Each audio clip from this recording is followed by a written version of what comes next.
nous embrassons le choix de Dieu, qui est le meilleur pour nous.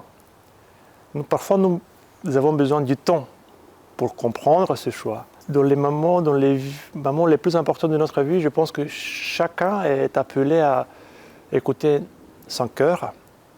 Et alors, le choix de Dieu nous est révélé. Et c'est une choix libératrice, c'est une choix qui nous libère. Nous pensons que notre liberté, c'est du choisir et non pas d'être choisi. Nous pensons que notre liberté, c'est de faire notre volonté et non pas d'obéir. Alors que le Christ nous enseigne que notre volonté s'épanouira et s'épanouit lorsque nous lui sommes obéissants.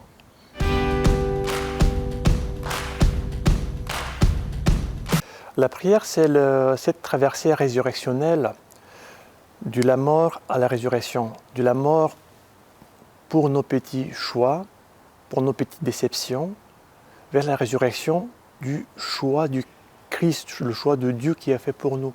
Et c'est le moment où nous ouvrons notre cœur, notre intelligence, notre esprit, nous offrons nous-mêmes à l'autel de Dieu et nous lui disons que nous sommes prêts à le suivre.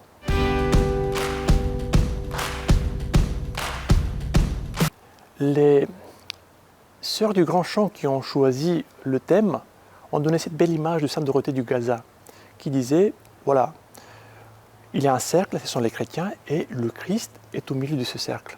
Plus vous avancez vers le Christ, plus le cercle va se rétrécir et du coup les chrétiens vont se rapprocher. Et du coup, si nous avançons vers le Christ sans nous rapprocher à l'égard des autres, on peut se poser la question, est-ce que vraiment nous avançons vers le Christ ? Et c'est un chemin exigeant, mais aussi c'est un chemin de joie et de gratitude. C'est un chemin qui exige beaucoup d'amour, non pas de sympathie.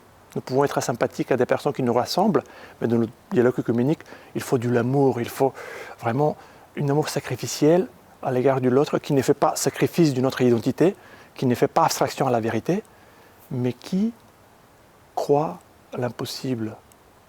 Et ce choix, ce n'est pas nous qui le faisons, c'est le choix du Christ pour nous.